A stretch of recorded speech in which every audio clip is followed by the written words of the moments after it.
obviously the topic today is the explosion of mental ill health. Jack, I can't see your video, by the way. I'm not sure what's happened there. But I think we might be able to hear you. I hope so anyway. Yeah, can you hear me there? We can, thank you. That's brilliant.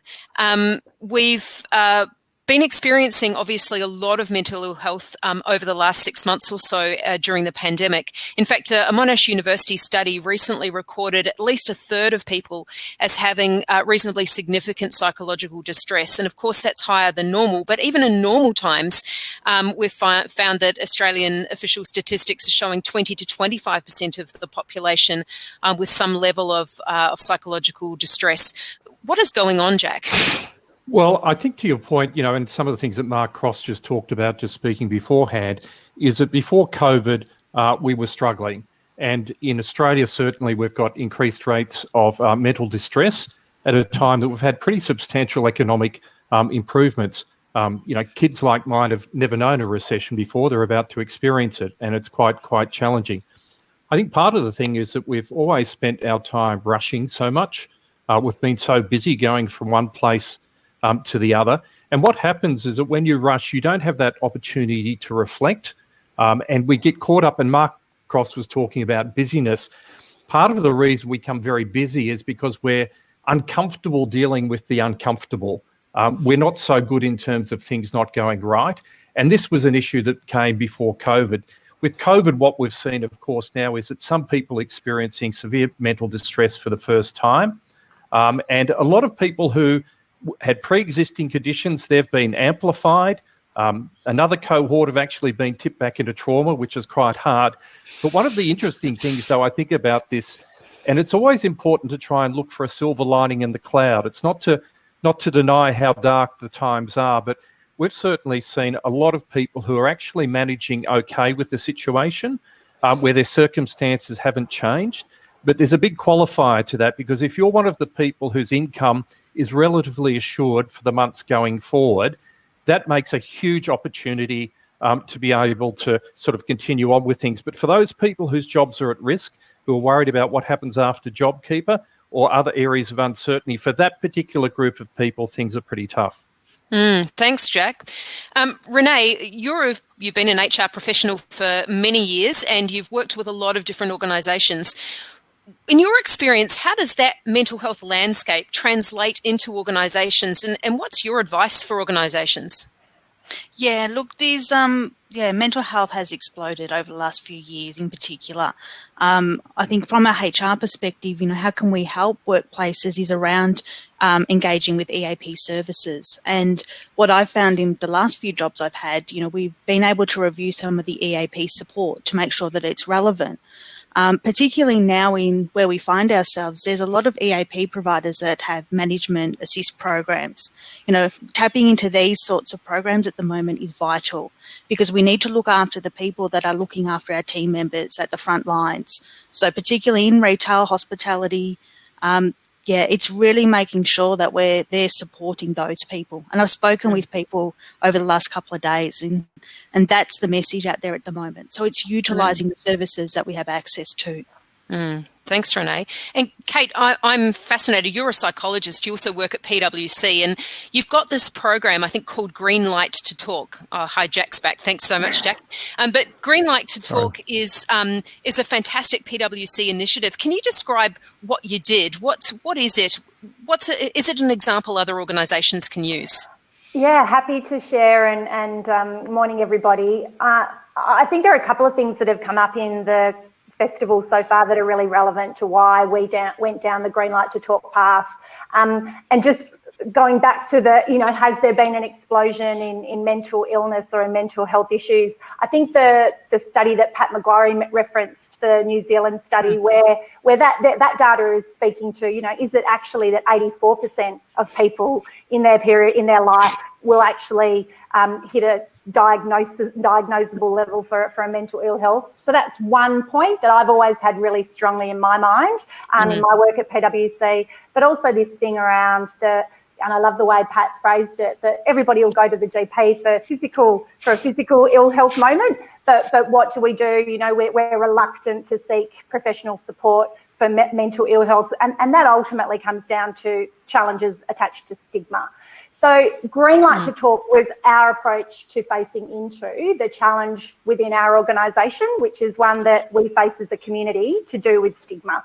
And so what we did is that we leveraged the great work that had already been done in our UK firm. So they did an iteration of a program similar, and we asked, well, I actually had 13 other partners from within the firm who I had supported in my role agree to actually share their personal stories within the organisation. So again, in the previous talk, there was reference to Wayne Schwass and Pucker Up, and there are people, public figures, who do share their stories to try and address stigma. Our approach internally has been to really leverage the power of leaders, people that our people know, them sharing their stories as a way to really face into stigma. And that's been a key part of our Green Light to Talk message. The key objectives of it were absolutely to reduce stigma.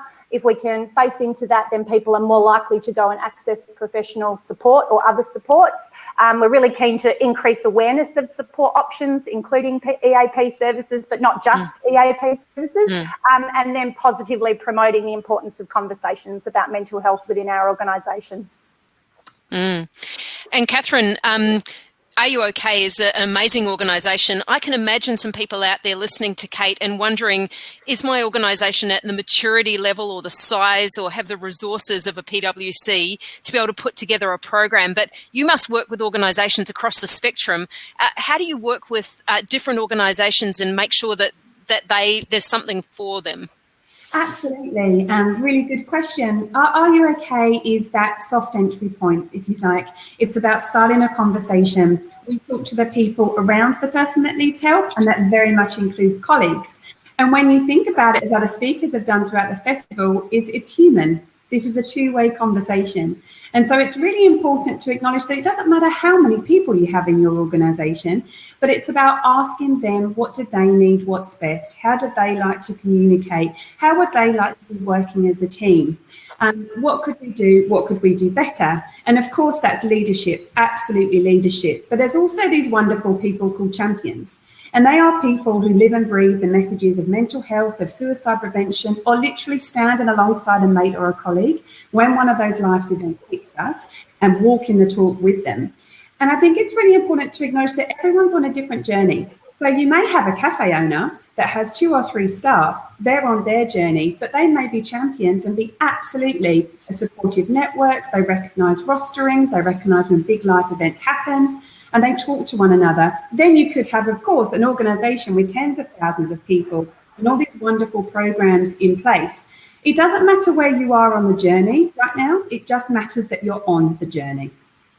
And Jack, I'm fascinated by the fact that you work with people, obviously, who sometimes have more severe mental ill health. And yet for some of them, this pandemic must be an interesting time because the rest of the world seems to have joined them. What's going on? And are they actually able to teach us something or be advocates for how to cope at these very odd times? Well, I think you've touched on an interesting point. I mean, one of the things that we've got a number of peer ambassadors, about 100 around Australia. In the early stages of the lockdowns, I was sort of reaching out to them, sort of genuinely concerned and worried and sort of saying, how are you travelling? And a couple of people sort of started saying, well, look, part of the challenge around this is that, I was socially isolated before. I'm still on the disability support pension. My income hasn't changed. I had a sense that there was madness in my own head or immediately around me, but now it seems to be around the world. But more importantly, that I've spent the last 10, 20 years getting through things on a daily basis. I've been able to sort of deal with these sorts of, extreme conditions that people are experiencing now. And so what it suggests to me is that we need to maybe go and listen to those people who have actually got something to offer in terms of how do you deal with these particular issues on a daily basis. And just one other thing I was going to mention was that there was a Headspace survey that's just come out, that's just, I think it was yesterday, which was saying that 74% of young people felt that their mental health had got worse. What was interesting, though, was that 69% were saying that they felt more empathy to those people who are doing it tough. So when we look at these things as mental health organisations, often we'll be saying things are really difficult and terrible because we want to get more funding to get more support to help more people. But at the same time, we need to acknowledge that some people who we might have thought were absolutely struggling are doing okay. And so we need a bit of humility to actually go to those people and ask, what is the wisdom? What are the things that they've learnt from dealing with these conditions over a long period of time? I think that's so fascinating, Jack. And Renee, I thought one of those messages then is listen to people whose voices may have been marginalised. How can organisations do that? What's a way that they can perhaps do that and put those voices into the conversation and use them, I suppose, as champions, as both Kate and Katherine have been talking about? Yeah, look, someone close to me said to me the other day, my manager called me to see how I was. They were actually surprised. But they were actually asking questions more than just, how you going? It was about, have you been able to connect with your family and friends and loved ones? Do you have everything that you need? Have you been able to get the essentials in life?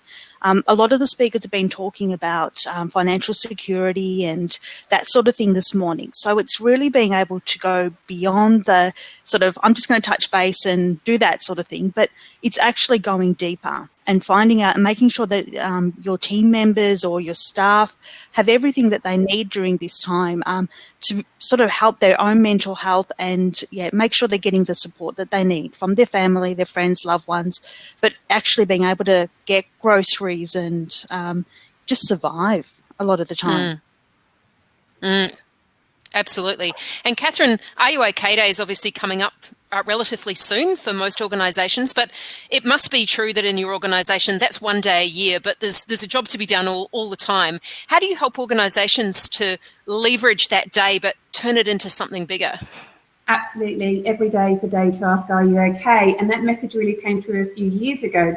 And it's so wonderful. Every Are You OK Day, we really listen to the community. We listen to workplaces, schools, and we listen to individuals with the lived experiences. As Jack said, it's so important to listen to them.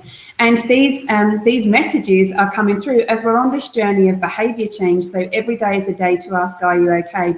It's acknowledging that it's about building a culture of Are You OK amongst your workplace, from top down, bottom up. It's about that everyday scenario of, it's not just about getting cupcakes in for a morning tea on Are You OK Day. I love cupcakes. I love them. Have them, yellow, pink, whatever you want. But it's not okay to just use it as a tick box exercise. It's not okay to just put a poster up in the staff room on that one day and think that that's done. It's about, how do your colleagues feel about having meaningful conversations with a manager, with your HR team, with your wellbeing champions, with your diversity and inclusion teams? How does your leader feel about being open, being vulnerable, about perhaps what's happened to them or their loved ones? Are there visible support services in the workplace? Are you allowing people to be visible, but also to find them on their own? Because we know that sometimes it takes people a while to take that first step. They want to know where to go, but they'll do it silently, and that's okay. But it's about acknowledging that the majority of people, when they reach out for help, will be your friend, and we do have friendships at work. I know that many people don't bring the work into home. That's very hard when you have a relationship breakdown, or you're living and thriving with a mental illness, or you're grieving. So it's really important that we acknowledge what else is happening to that person that could be happening in home life as well, and not be afraid. It's about not confidentiality. It's about not nagging or hassling. It's about genuinely saying, I know something's going on for you right now. You've mentioned that before. How are you going? How are you tracking? Here's where you might be able to get some help. It's about authenticity and an all-year-round culture. And Jenny, I might add to what Katherine and Renee were just saying, because I think just for the next step that we went through at PwC to add to the Green Light to Talk messaging and activism, which is a word that was used just earlier as well, we actually then have created a wellbeing champion. We call them Green Light to Talk advocates. We now have over 230 of those people in our teams. And I think that's really, really important, to Katherine's point and Renee's point, around the fact that this is around all levels of an organisation and building capability, building level of comfort, building the skills and tools to have the kinds of conversations in teams, not just on once a year, on Are You OK Day or on World Mental Health Day, etc. So we've got wonderful feedback from our people in regards to that approach. And I might just add, during COVID, that community has been incredibly valuable for us. I've been meeting with that community once a week. They give direct feedback in terms of what they're hearing in their teams, what they're seeing in their teams, where there are pockets where maybe leaders aren't leading into those conversations the way that we would like them to, and then we can do an immediate response to that and really support teams and businesses about how to really be in there providing support to our people. And Jenny, I guess I'm a really big fan of the Are You OK resources. Now, on the website, you can find some amazing resources with regards to, you know, opening conversations and things like that. And it's actually targeted towards all different industries. There's a hospitality guide. There's one for trades. So, yeah, I really highly recommend, and shout out to Katherine and her team, because these are really great resources and they're very widely available. And all informed by people in those industries as well. You know, it's not just the kind of the 12 of us okay sitting behind our desks thinking that sounds like a good idea. It's actually important and evidence-based.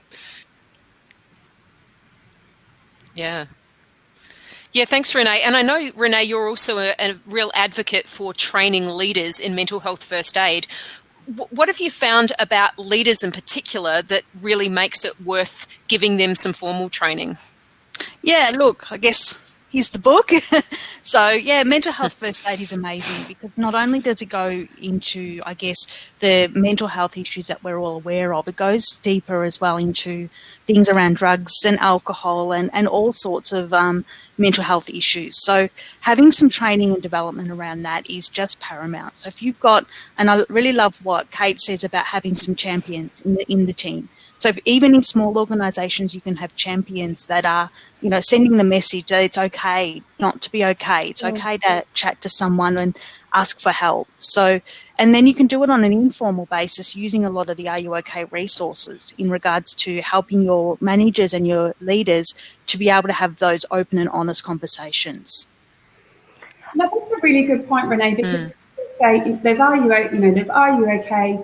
You know, we're building on that culture. You know, the message is getting out there. What else can we do? And having that professional training, having those mental health first aiders just as prominent, just as put up there alongside the physical first aiders is such a good way to increase confidence, increase skills, and to have that visibility. Again, that is another way to reduce stigma. Mental health first aiders are there and they are just as important as your physical health first aiders.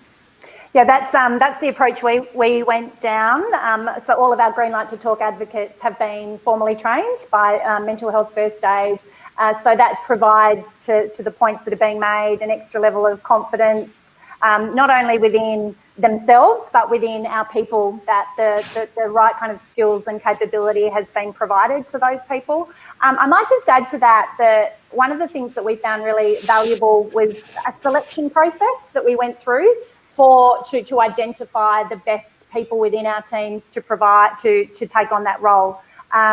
So what we actually notice often with a peer support or a champions network is the people in those roles really form the credibility of the overall, how well it's engaged with, and that overall sense of is this something that our people are proud of and are prepared to actually access for support. So we created a selection kind of process for those people. We're overwhelmed with expressions of interest of people who want to play that role, but we're really mindful that sometimes, depending on the tenure in an organisation, other things that are going on in teams, a person's performance, their own health and well-being, sometimes all of those things need to be considered to say, is this the right time for you to play this role for our team? So that's been something that organisations might be interested to consider if they're thinking about setting up a similar kind of approach. Jack, did you have something you wanted to add there? Jump in. I think that one of the great things about Green Light to Talk in terms of the approach was it started with the leadership in the organisation. Now, we know a lot of people at sort of mid-levels and people working in people and culture, HR areas have got the interest and understand it. But it's very hard to get that cross-organisational shift if you don't have the buy-in from the executives. And I think, you know, what Kate and her team at PwC did was to get that inculcated at the highest levels of the organisation And that's when you get fundamental shift across the board. And so I think that leadership role is absolutely critical in this. And I was hearing Mark Cross just speaking immediately before this panel, and he was talking about exactly that. You know, you bring a team into the room and you ask, where's the CEO? If the organisation says it really cares about mental well-being. You know, put it out to the whole panel. How do you do that? How do you engage with senior leaders? Does the light just have to switch on for them? Or are there ways that you can actually present some of this and, I suppose, make the case for it? Well, my experience, I think I was very fortunate when I approached our executive team in regards to Green Light to Talk. We had the experience of the UK firm that I could point to in terms of the success there. I do think that the broader shift that's happening in the community makes it easier than it was maybe five years ago. Most senior leaders, if you do sit down and take the time to talk to them, will have a personal story that creates that emotional connection. To Jack's point, that's the moment that they then will have that real emotional buy-in to supporting it internally. I think it's more around taking the time, developing relationships to take the conversations to that place, to understand what their own personal connection to mental illness or periods of you know, significant mental wellbeing challenge in their own families, in their own networks, and that tends to lead to people being, yeah, this is a no-brainer, and that was, fortunately for us at PwC, that was certainly the experience we had. I think there's also a lot of data. And it's a really good point. Yeah. Yeah, and I think there's a lot Renee. of data. You know, a lot of speakers were talking this morning about presenteeism, you know, absenteeism, you know, as a result of mental health issues. There's so much data there to show that having support systems in place and really investing in this is really going to benefit the organisation down the track.